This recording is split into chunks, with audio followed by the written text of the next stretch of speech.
Bonjour à tous et merci d'être avec nous. On va parler de plein de choses intéressantes durant cette heure avec Aurore Laluc. Vous êtes économiste, porte-parole du mouvement Génération S. Merci d'être avec nous. Merci à Marie-Claire Carrère-G. Vous êtes conseillère de Paris, secrétaire générale adjointe de l'Élysée sous Jacques Chirac. Bruno Fuchs, vous êtes député MoDem du Haut-Rhin et on pense à nos amis strasbourgeois, bien évidemment.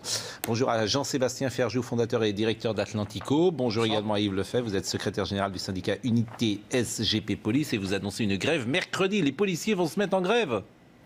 Pas en grève, non, parce que le droit de grève, on l'a plus depuis 1948. Moi, j'appelle, j'ai saisi Emmanuel Macron, on a déclenché l'acte 1 samedi soir. L'acte 2, c'était un courrier adressé aujourd'hui à Emmanuel Macron pour lui demander de répondre sans délai à nos revendications, à savoir la date butoir, c'est le 11 janvier prochain. Et comme par hasard, comme par enchantement, on sera reçu demain soir en tant que syndicat majoritaire à partir de 18h demain soir par Christophe Castaner. Et sans réponse, on descendra, j'espère, tous unis dans la rue le 26 janvier prochain. Mobilisation des policiers. Voyons donc le tweet Unité SGP Police. Et je rappelle que vous êtes avec nous, Yves Lefebvre. Vous êtes secrétaire général du syndicat Unité SGP Police. On va le voir, ce tweet. Les policiers sont à bout et ne bénéficient d'aucune reconnaissance. Unité SGP Police annonce FMSI FO annonce solennellement l'acte 1 de la colère des forces de l'ordre. Alors, on rappelle, vous n'avez pas le droit de manifester, donc. Non, si, le droit de manifester, si, il faut heureusement. Oui. Faut heureusement, mais plus le droit de grève depuis 1948, oui, effectivement. Donc là, on a atteint un point. Moi, j'avais été très clair depuis le départ des différents actes des Gilets jaunes, mais pas que des Gilets jaunes. On a eu quand même le triste attentat, le malheureux, le criminel attentat de la semaine dernière à Strasbourg. On avait annoncé à la couleur il y a plusieurs semaines, on avait dit attention, on va tenir, on va rétablir l'ordre public, ce qui tend apparemment, fort heureusement, à être le cas aujourd'hui. Depuis mardi soir, on a dit on fera tout pour neutraliser le terroriste, ramener la paix sur Strasbourg, autant que faire se peut. Mais derrière, il va falloir passer à l'acte 1 pour les policiers. Pourquoi? Parce que les policiers, sans eux, la République serait tombée.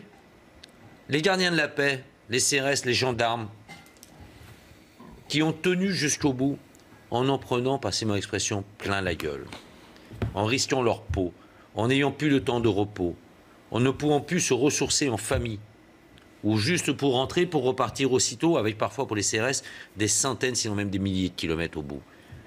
Là, il faut bien que le président de la République, son Premier ministre et Christophe Castaner comprennent qu'il faut passer maintenant. Je suis d'accord, mais qu'est-ce que vous réclamez? Parce que parfois, il peut y avoir des moments de grande tension où, effectivement, par le hasard, il y a beaucoup d'événements qui nécessitent beaucoup de policiers. On avait rarement connu de telles tensions. Donc, qu'est-ce que vous réclamez? On demande, je dirais, comme tous les salariés aujourd'hui, une augmentation de nos salaires. Alors, donc, c'est l'effet domino des Gilets jaunes. C'est pas l'effet domino, c'était déjà dans notre cahier revendicatif, aussi, on concerne bien avant les. De l'ordre de 5-10%? On demande une augmentation aujourd'hui à hauteur de 115 € par mois pour tous les gradés et gardiens de la paix.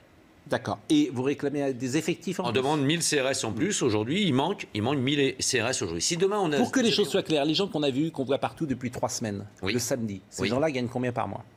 Un gardien de la paix démarre à 1700 € aujourd'hui pour finir en province à un peu moins de 2300 € au bout de 37 ans de carrière. Ce sont des gardiens de la paix qui sont sur le terrain. 1700 €. Oui, 1700 € le salaire d'entrée dans la police, dans la boîte, comme on dit communément. Brut ou net? Net. Ce qui n'est pas un mauvais salaire. Ce qui n'est pas un mauvais salaire, mais vous savez quand même que le policier n'a pas de temps minimum, de temps maximum de travail, ni de temps minimum de repos. 1700 €, quelle formation? Formation d'1 an, en école de police. Au sortir du bac? Après le bac, oui. Donc il faut le bac? Il faut le bac. Et après, un an de formation? Un an de scolarité dans une école de gardien de la paix. Après, vous êtes affecté. Donc 19-20 ans, vous pouvez gagner déjà 1700 €. Oui, effectivement. Mais il y a une prime de risque quand même. Hein. Oui, et on en demande plutôt. Il y a une offre très forte. Pour entrer dans la police? Oui. Non, pourquoi? Parce qu'on laisse tous les ans environ entre 700 et 1000 postes non pourvus à travers les concours. Bon. C'est sympa l'amour, mais les preuves d'amour, c'est mieux. Ce que je viens de dire. Non, les preuves d'amour, ce serait de commencer par payer les heures supplémentaires. Et puis de demander, parce que vos heures supplémentaires n'ont pas été payées. Non, mais depuis des années. Il y a un stock de 24 millions d'heures supplémentaires. Les seuls fonctionnaires dans la police nationale aujourd'hui qui ont les heures supplémentaires de pays, ce sont les CRS. Tous les autres fonctionnaires, donc de la sécurité publique, en l'occurrence, vous rendiez hommage, et je l'apprécie énormément, monsieur, l'hommage à mes collègues du quotidien, de la police secours. Il y a un protocole pour le régler en 2019, justement. CRS, ça gagne mieux? Non, attendez. CRS, ça gagne plus qu'un gardien de la paix? CRS a les heures supplémentaires de payer, mais il faut savoir que le CRS part en moyenne plus de 200 jours par an de son domicile. Donc il est, ce qu'on appelle communément, le sac à dos en permanence, ou la cantine derrière lui. Il a une indemnité journalière d'absence temporaire qui est lié aussi à sa disponibilité et au fait qu'il ne soit jamais à résidence. Son salaire de départ. Son salaire de départ est le même. Simplement, il a ses heures supplémentaires de payer à hauteur d'environ 12 € de l'heure. Mais je suis heureux d'apprendre, monsieur, ce soir, et j'espère que ce message me sera confirmé demain soir par Christophe Castaner, parce que depuis 36 ans que je suis dans la police nationale, la problématique des heures supplémentaires est régulièrement remise sur la table sans qu'on l'aborde réellement. Aurore Lalucq. Et jamais un seul ministre n'a été capable de réellement obtenir, de Bercy en l'occurrence. Cela, la problématique. Le stylo, il entre dans les mains de Darmanin. Il y a combien de CRS et gardiens de la paix? Mais revenez sur les combien de revenez sur le CICE, ça vous fait 24 milliards. Un peu plus de 100 000 gradés et gardiens de la paix. La mesure coûte combien, 115 €, vous l'avez calculé? 115 €, il faudra la remultiplier par 100 000 gradés et gardiens de la paix et que vous remultipliez par 12. Je n'ai pas le chiffrage exact sous les yeux. Je veux bien le faire mais on peut facilement trouver avec une multiplication. Ça fait un certain... Là, on vient de sortir 10 milliards déjà, si j'ai bien compris. Jean-Sébastien Ferjou. Le souci, c'est qu'il faut quand même savoir. Est-ce qui, franchement, aujourd'hui, pour un gardien de la paix, parce que c'était le cas, notamment sur les compagnies d'intervention parisiennes, ils ont vu la mort. Ils ont vu la mort. Putain, c'est rien. 40 millions 140 millions. Vous voyez, donc. Ça fait 140 millions par an. Oui, mais par an. C'est par an. Oui, 140 millions par an. Non, mais franchement, qu'est-ce qu'on veut aujourd'hui? Est-ce qu'on veut avoir une police exsangue ou une police où on reconnaît non, mais on distribue ici. L'amour, c'est bien, les preuves d'amour, je les préfère. On vient de distribuer 140 millions, mais moi je suis pour. Moi je suis pour 140 millions. 140 millions. Demain, vous voyez Christophe Castaner. Et vous aviez prévu mercredi de manifester. Pour le moment, c'est suspendu. Non, absolument pas. Nous, on a prévu donc acte 1, acte 2, acte 3 demain. Ensuite, on va se réunir. Moi, ce que je veux, c'est une intersyndicale. Aujourd'hui, il faut sortir des précarés de chaque organisation syndicale. Il y a l'intérêt commun des policiers, qui plus est des 100 000 gradés et gardiens à défendre, sans compter les 15 000 agents de sécurité et les personnels administratifs, techniques et scientifiques. Au-delà de ça, moi je fixe une date butoir, le 11 janvier. Pour le 11 janvier, je veux des actes forts. Pourquoi le 11? Parce que c'est une date qu'il faut fixer à un moment donné, vous savez. Il faut fixer une date. Il faut fixer une date. Pourquoi? Parce que j'ai eu trop l'habitude. Sous le précédent gouvernement... Le 12, c'était pareil quand même. Le 11. Le 11. Sous le précédent gouvernement, sous François Hollande, on nous a menés en bateau d'octobre 2015 à fin avril 2016 pour ne rien avoir de concret pour ceux qui représentent... Vous n'avez pas été augmenté depuis combien de temps? Non, on n'a pas été augmenté là-dessus, on n'a rien eu. On devait avoir de meilleurs déroulements de carrière.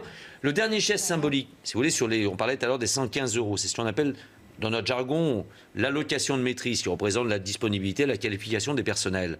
La dernière augmentation symbolique remonte à 2001. Daniel Vaillant, et on avait mis et depuis plus de 20 flics. Vous êtes augmenté indice de on est augmenté avec le point d'indice, mais le gel du point d'indice, c'est un autre débat, mais il a matière à être posée. Le gel du point d'indice aujourd'hui.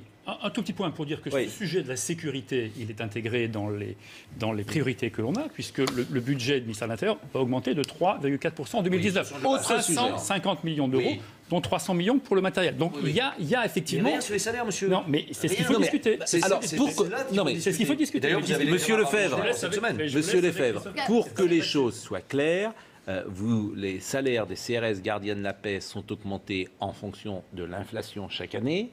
Oui, en fonction de mais il n'y a pas eu, depuis 2001, dites-vous... Il n'y a pas eu de revalorisation significative pour les gradés gardiens de la paix. Je ne peux pas vérifier ce que vous dites, mais je vous crois sur parole.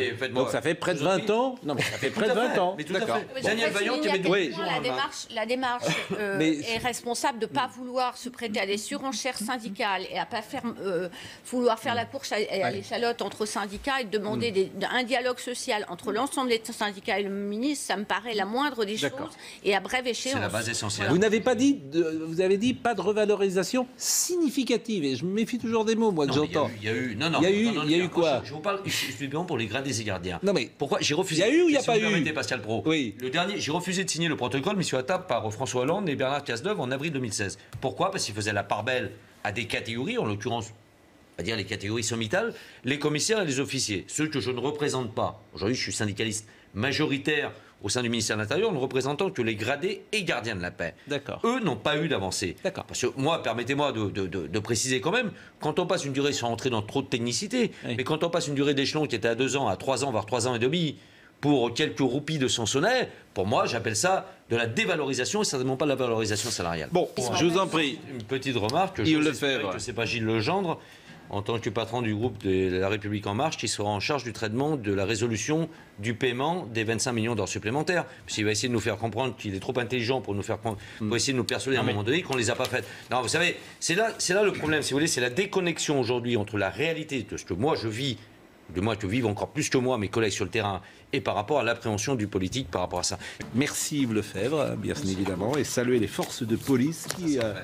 à Noël, elles vont être sur le qui-vive également. Bien 24 décembre, 25 décembre, 31 décembre. Bien sûr. Pire le 31 décembre. Pire le 31 décembre. Parce que je crois savoir sur les réseaux sociaux commence à poindre déjà des actions pour le 31 décembre. C'est une des soirées les plus difficiles pour nous avec une très forte mobilisation. C'est pas un métier facile de ce point de vue-là quand on est père de famille et qu'on est en mission. Un week-end toutes les 6 semaines.